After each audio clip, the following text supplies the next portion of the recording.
Sodom sudah terkenal sebagai kota dari orang-orang yang jahat, orang-orang yang banyak berdosa. Apa dosanya?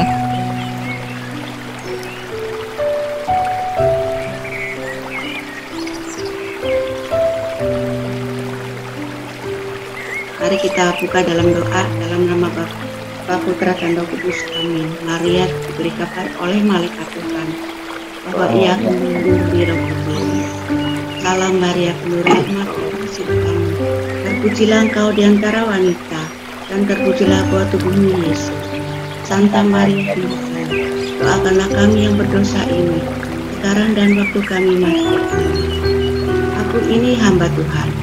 Terjadilah padaku menurut perkataanmu. Salam Maria, penuh rahmat, Tuhan sertamu.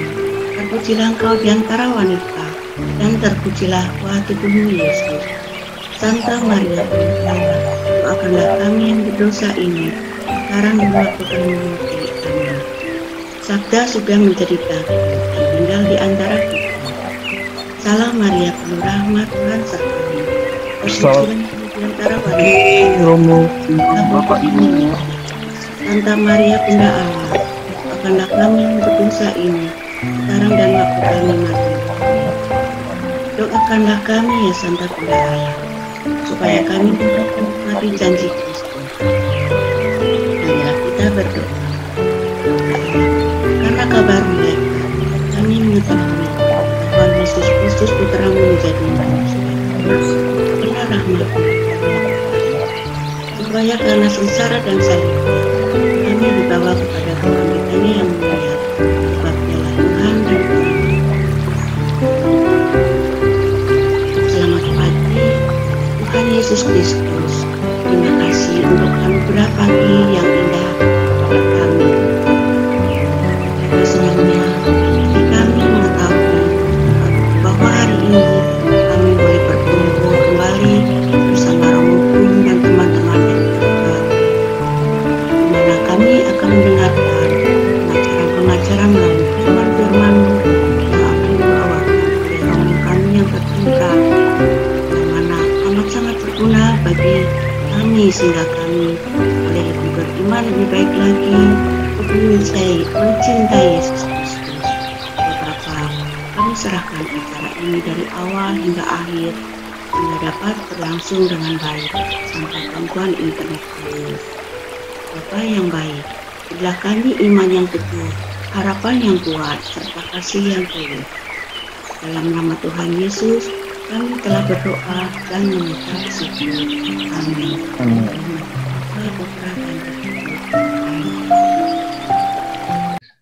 Selamat pagi semuanya. Selamat pagi, Pagi Romo. Pagi Romo. Pagi Romo. Kita mau sedikit bicara soal kota Sodom dan Gomorrah yang menjadi usulan dari teman-teman semuanya. Dan kalau ada yang mau usul apa, silahkan untuk direnungkan dan dibicarakan bersama di tempat di perekat ini. Salah satu yang diusulkan adalah apa itu Sodom dan Gomorrah yang seringkali kita dengar, kota itu dikecam atau dihancurkan.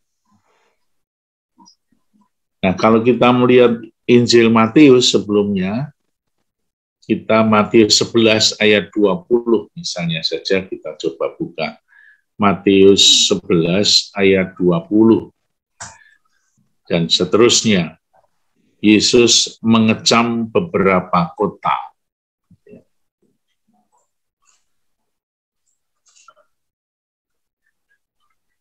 Lalu Yesus mulai mengecam kota-kota yang tidak bertobat. Sekalipun di situ ia paling banyak melakukan mukjizatnya. Celakalah engkau Korazim, celakalah engkau Betsaida. Karena jika di Tirus dan di Sidon terjadi mukjizat-mukjizat yang telah terjadi di tengah-tengah kamu, sudah lama mereka bertobat dan berkabung. Tetapi aku berkata kepadamu, pada hari penghakiman, tanggungan Tirus dan Sidon akan lebih ringan daripada tanggunganmu.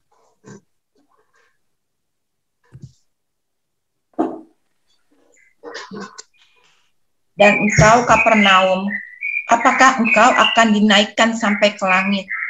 Tidak, engkau akan diturunkan sampai ke dunia orang mati. Karena jika di Sodom terjadi mujizat-mujizat yang telah terjadi di tengah-tengah kamu, kota itu tentu masih berdiri sampai hari ini.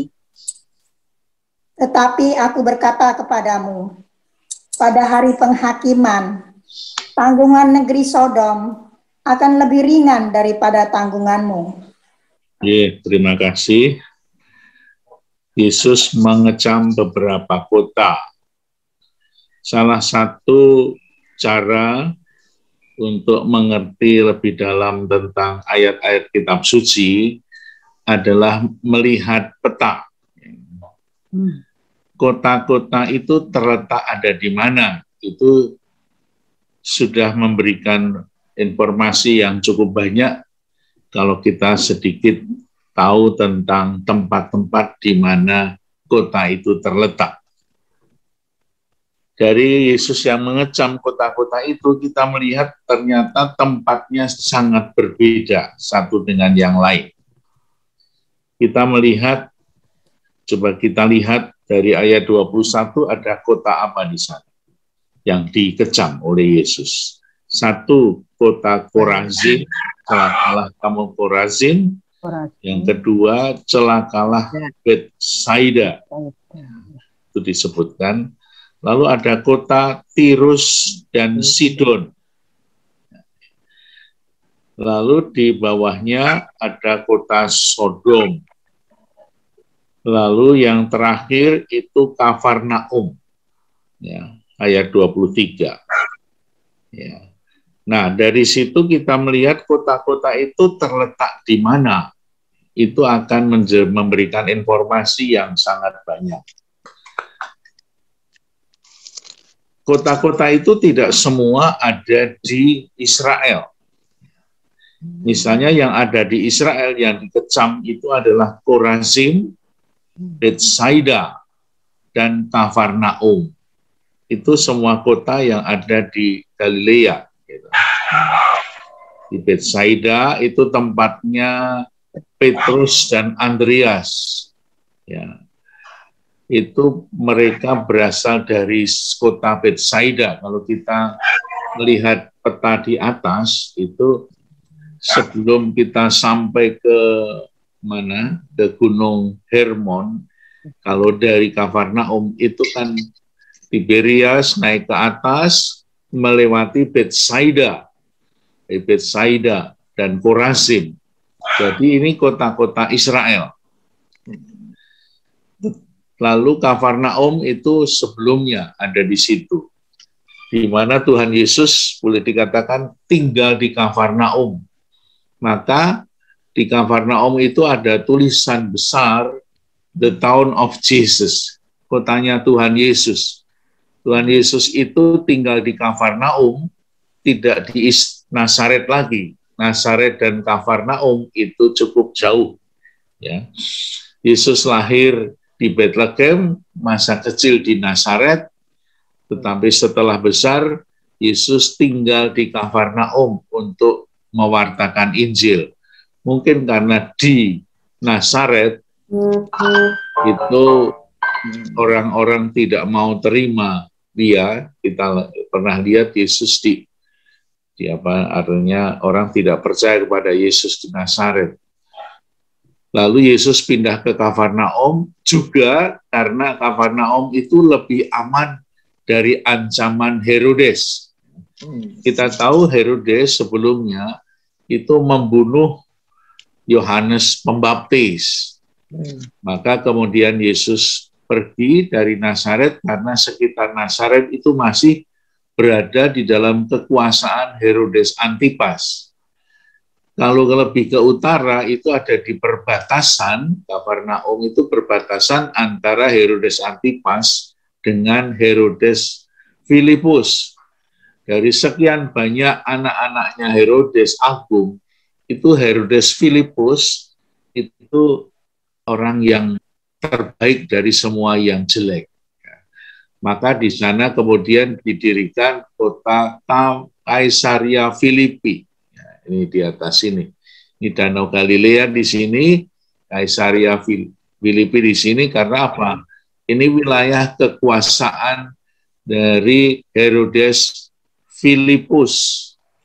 Jadi 3 anak Herodes yang terkenal, itu waktu itu pembagian kekuasaan, itu Herodes Filipus itu bagian utara, Syria di sini, lalu Kafarnaum itu menjadi perbatasan, lalu di sini di tengah itu kekuasaannya Herodes Antipas. Lalu yang di selatan Yerusalem itu waktu itu Herodes Archelaus. Ya, kita masih ingat bagaimana ketika Yesus anak-anak pergi dari Bethlehem ke Mesir mengungsi karena ancaman Herodes Agung. Ketika Yesus kecil itu ada di Mesir, Herodes Agung mati. Lalu mereka mau kembali ke Bethlehem, tetapi ternyata di Yerusalem ada anaknya, namanya Herodes Archelaus. Ya, maka nggak jadi tinggal di Bethlehem, lalu mengungsi ke utara, ke Nazaret. Dan inilah di bawah Herodes Antipas. Jadi ada 3 Herodes yang cukup terkenal, yang sering disebut dalam kitab suci, yaitu Herodes Archelaus di selatan, Herodes Antipas di tengah-tengah, di Galilea dan Samaria, lalu yang utara itu Herodes Filipus. Herodes Filipus itu ada 2 sebetulnya. Ya. Tapi yang lebih terkenal yang di sini. Nanti Herodes Filipus itulah yang kemudian punya istri Herodias dan kemudian direbut oleh Herodes Antipas, saudaranya. Terjadilah pembunuhan, Herodes Antipas sakit hati, lalu dibunuhlah Yohanes Pembaptis oleh Herodes.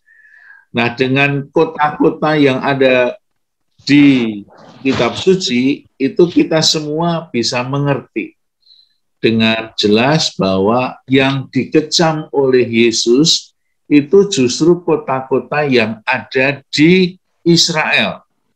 Kota Kafarnaum, kota Betsaida, kota Korazim, ini sekitar Danau Galilea.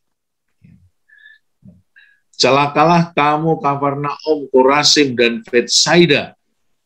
Itu Israel semua. Tetapi kemudian disebutkan kota yang di atas, ini di luar Israel.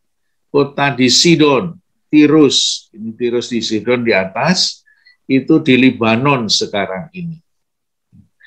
Nah, kalau Yesus mengecam ini, mengecam kota-kota, lalu dibandingkan dengan Tirus. Maksudnya apa?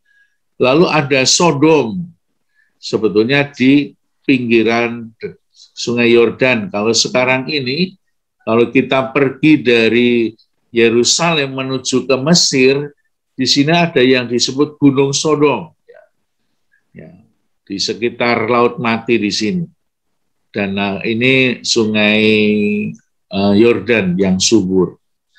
Nah, ini semua kemudian sejarahnya di dalam kitab Kejadian di Sodom ini. Israel tapi sudah masa lalu, masa lampau. Nah, dikecamnya orang-orang di sini karena apa? Dibandingkan dengan di atas. Orang-orang Kafarnaum dan Betsaida dan Korazim adalah orang-orang yang sering mendengar pewartaan Yesus, pewartaan tentang keselamatan, tentang macam-macam. Yesus mewartakan di sini. Ya, tetapi kenapa dikecam? Karena orang-orang itu setiap hari sudah mendengarkan pewartaan tetapi tidak mau bertobat.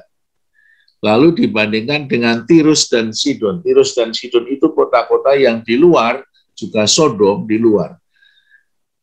Artinya apa? Orang-orang Tirus dan Sidon ini adalah orang-orang yang disebut oleh orang-orang Israel adalah orang kafir. Ya, kita masih ingat Matius 15 ayat 21, itu kisah tentang seorang ibu yang berada di Kanaan, asli Kanaan dari Tirus dan Sidon. Itu disebut anjing oleh orang-orang Yahudi, oleh orang-orang Israel. Maka kecaman itu adalah sebuah kecaman yang pedas. Karena apa? Kamu itu seharusnya lebih baik daripada orang-orang Sidon dan orang-orang Tirus dan orang Sodom yang tidak pernah atau jarang mendengarkan suara Allah, tetapi mereka hidupnya lebih baik daripada kamu. Sebetulnya orang yang sudah sering mendengar firman Tuhan, melihat mukjizat, itu harusnya lebih baik daripada orang yang tidak pernah mendengar apa-apa. Maka tanggunganmu Sidon itu lebih ringan daripada Kafarnaum. Artinya apa? Artinya orang-orang yang sudah sering mendengar suara Allah mestinya hidup lebih baik daripada orang-orang yang tidak pernah mendengar. Tapi nyatanya tidak. Orang-orang Kafarnaum, Betsaida, Korazin itu lebih parah. Nah, kalau kita singgung soal gunung Sodom di sini, ya, yang dulu di mana Abraham itu tinggal, kita lihat kitab Kejadian bab 19. Ya. Ini cerita yang masih kuno sekali ya. Karena apa? Zaman Abraham kan belum ada kota-kota semua ini. Zaman Abraham adalah zaman di mana Abraham baru pindah dari Mesopotamia, dari kota Ur, menuju ke tanah Kanaan. Dan menetap di Kanaan, rupa-rupanya di sekitar Yerusalem ke bawah. Ya.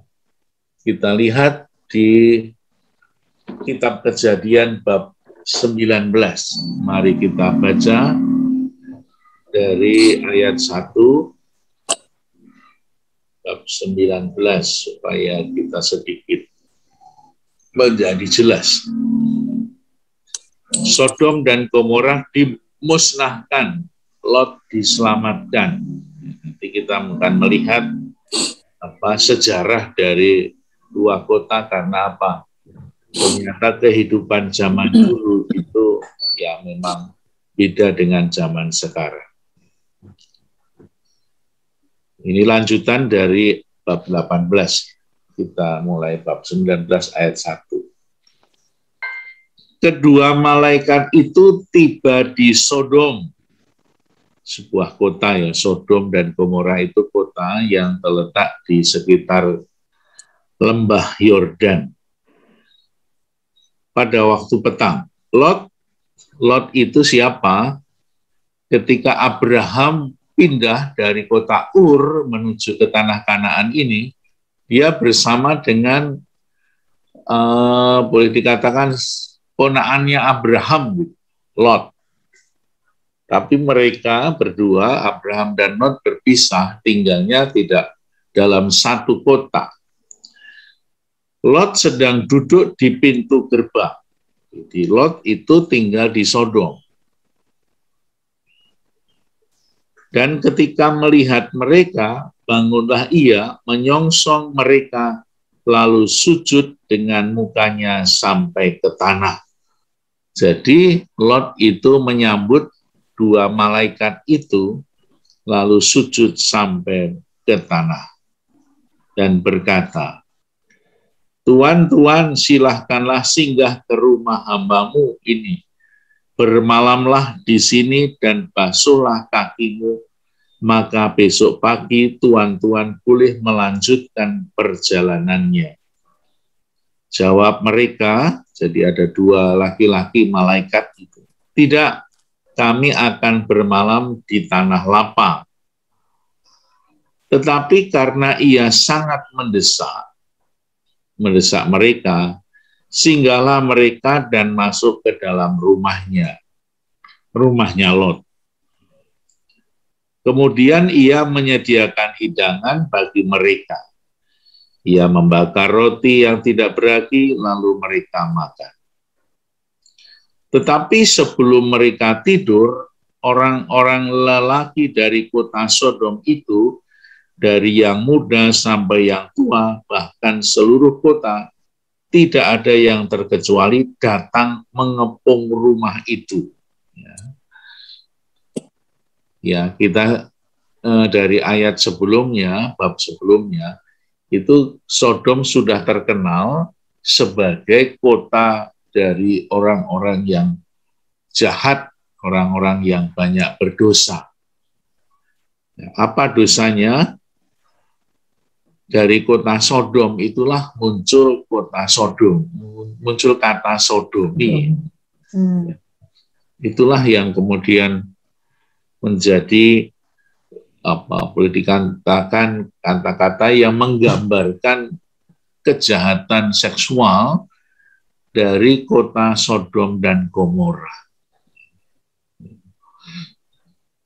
Itu tampak dalam apa? Ketika ada dua orang laki-laki yang disebut malaikat itu yang nginep di rumah Lot, itu dikepung oleh orang-orang Sodom.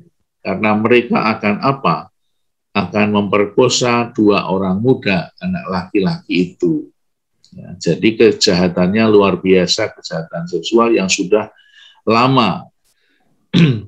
Sampai di dalam bab 18 sebetulnya, Abraham itu minta kepada Tuhan, kalau di Sodom dan Gomora itu ada orang yang bertobat 50 saja, apakah tetap Sodom dan Gomora itu akan dihancurkan, di bumi hanguskan, dibakar?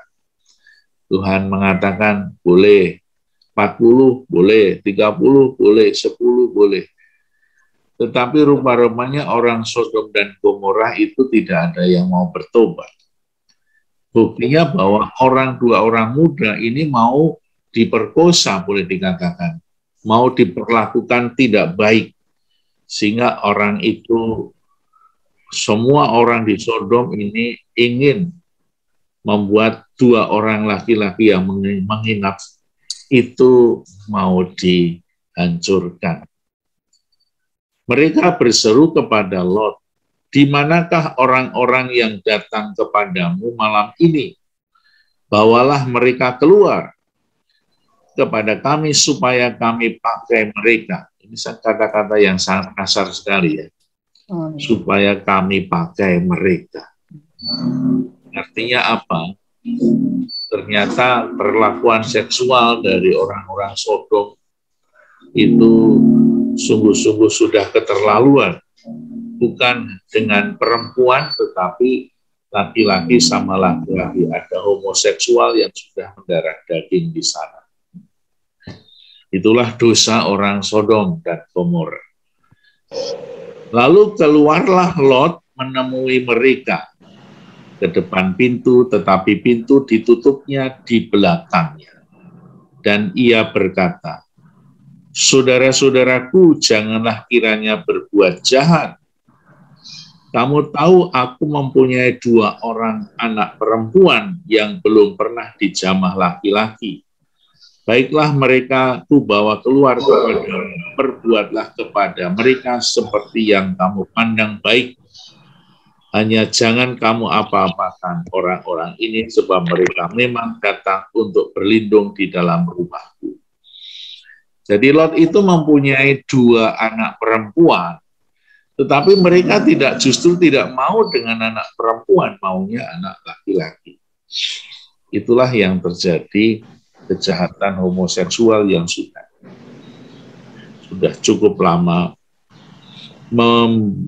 Boleh dikatakan kalau ada orang asing datang, mereka bersuka cita mau diperkosa. Tetapi mereka berkata, tidak mau menerima anak perempuan. Enyahlah. Lalu kata mereka, orang ini datang ke sini sebagai orang asing dan dia mau menjadi hakim atas kita. Sekarang kami akan menganiaya engkau lebih daripada kedua orang itu. Lalu mereka mendesak orang itu, yaitu Lot, dengan keras, dan mereka mendekat untuk mendobrak pintu. Luar biasa kejahatan.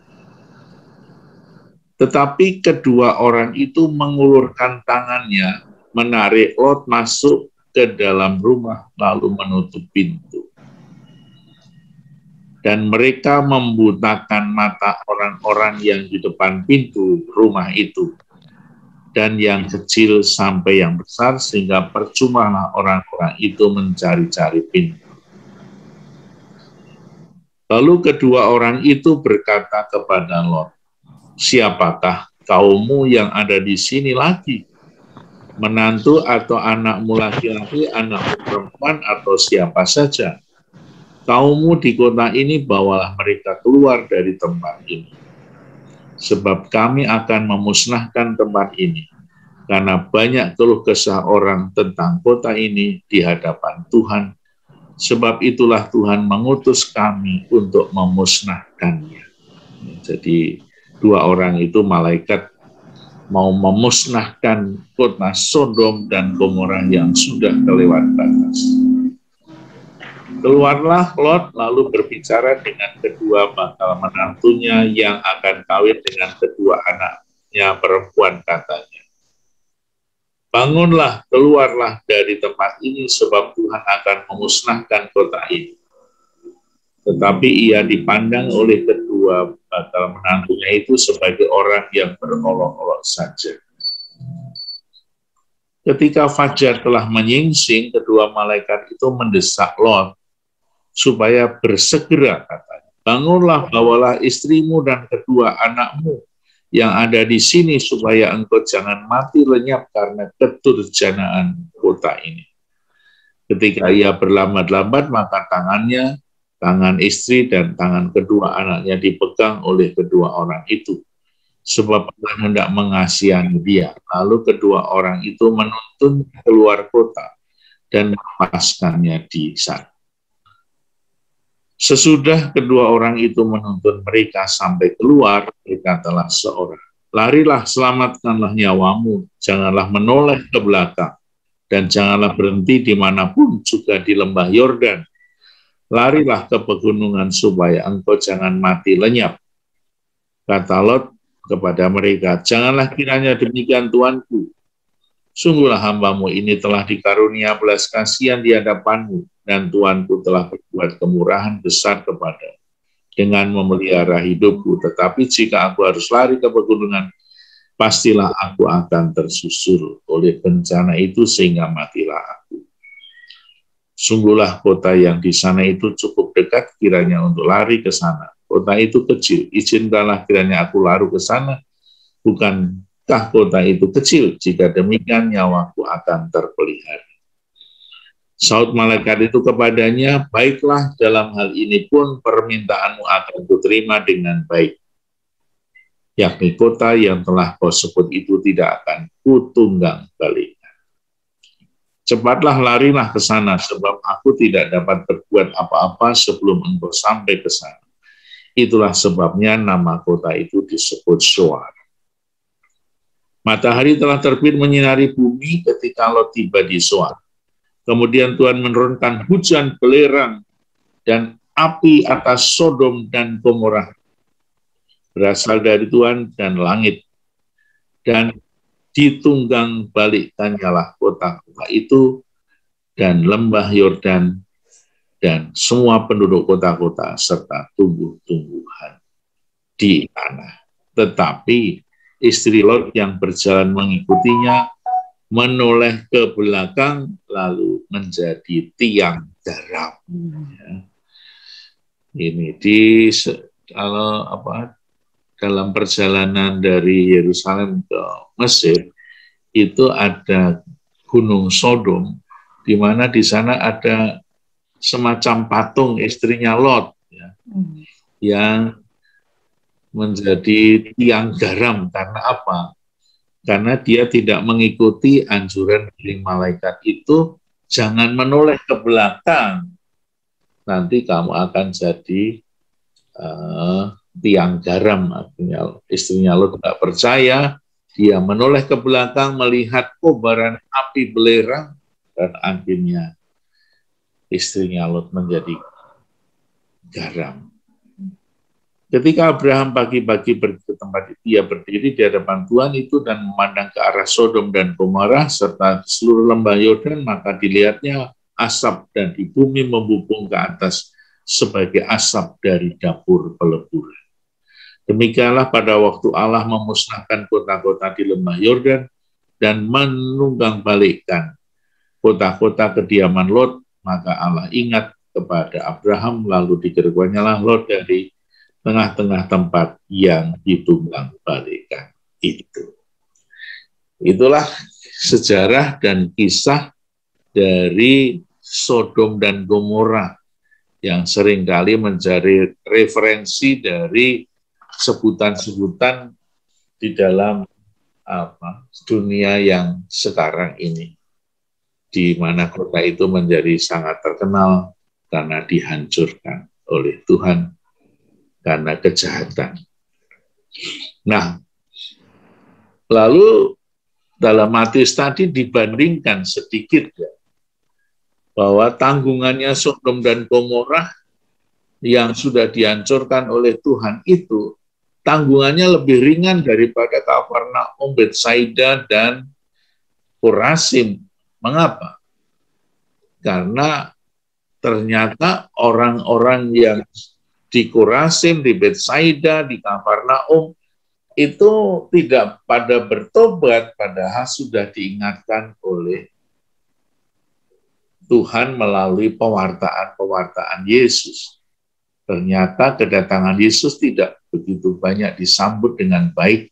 Seandainya Sodom dan Gomora dan Tirus dan Sidon itu mendengar suara Yesus, pasti mereka sudah lebih baik dan bertobat, sehingga tanggungan mereka dianggap lebih ringan daripada tanggungan orang-orang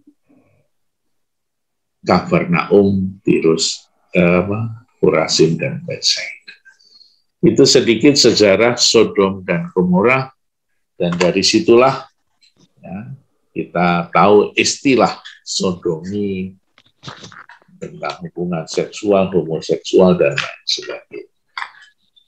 Oke, terima kasih. Itu yang ada di dalam kitab suci kita. Terima kasih Romo. Oke, monggo Bu. Yang saya Romo, apakah sekarang ini hampir sama kejadiannya seperti cerita-cerita tadi ya Romo? Mungkin dunia sudah tidak seimbang, banyak berbuat dosa. Kok COVID ini nggak pergi-pergi ya Romo? Dan ini seluruh dunia. Atau seperti Romo? Kalau saya salah, mohon diluruskan Romo. Nuwun. Ya, memang tidak mudah Bu untuk menganalisis COVID secara moral atau spiritual ya. Kalau kita membaca doanya yang dibuat oleh Bapak Uskup tentang doa untuk bangsa Indonesia karena COVID, itu Bapak Uskup mengawali dengan doa tobat ya, minta ampun atas segala dosa-dosa. Dosa-dosa masa lalu. Ya. Nah, ada beberapa analisis kemungkinan besar COVID atau banyak bencana yang ada di dunia ini juga karena kesalahan manusia. Ya. Mungkin alam sudah mulai marah karena tidak diperlakukan sebagaimana mestinya. Makanya adanya illegal logging sehingga menjadi banjir, orang tidak taat kepada pembuangan sampah, orang kemudian tidak tahu moral lagi. Dulu waktu kita masih muda, tahun-tahun berapa itu kan berbicara soal yang berbau-bau seks itu kan sangat tabu ya. Sekarang ini sangat terbuka sekali, anak kecil sudah pada tahu semua. Apalagi sekarang internet begitu terbuka, tidak ada sensor. Dulu masih ada badan sensor film gitu. Itu masih menonton film, masih disensor, di-cut, dan lain sebagainya. Sekarang ini sudah tidak ada lagi karena nggak ada gunanya juga ya. Nah, mungkin dari doanya Bapak Uskup itu sekarang kita juga prihatin dengan kondisi-kondisi yang ada di dalam dunia ini sehingga COVID-19 atau bencana terjadi juga karena kesalahan manusia. Sehingga alam semesta ini mengamuk dan berbagai macam terjadi. Ya, mungkin ini benar, mungkin salah, tetapi ada analisis seperti itu. Dan moga-moga kita semua diajak untuk menata kembali kehidupan kita selaras dengan kehendak Tuhan tentang alam semesta kita ini. Matur nuwun Romo. Kira-kira, ya. Romo, Yeah. Iwi mau tanya yang itu dong, Mo, yang istri Lot yang menoleh ke belakang dijadikan tiang garam. Kenapa jadi tiang garam? Kenapa dinamakan tiang garam ya, Mo? Ya karena dia jadi garam, Bu. Jadi patung garam. Di patung garam. Seluruh tubuhnya itu tidak jadi manusia lagi, tetapi menjadi garam. Sehingga dia menjadi patung garam di tiang, jadi tiang garam itu. Oh. Ya. Sampai saat ini masih ada ya, Mo? Waktu itu rombongan yang dari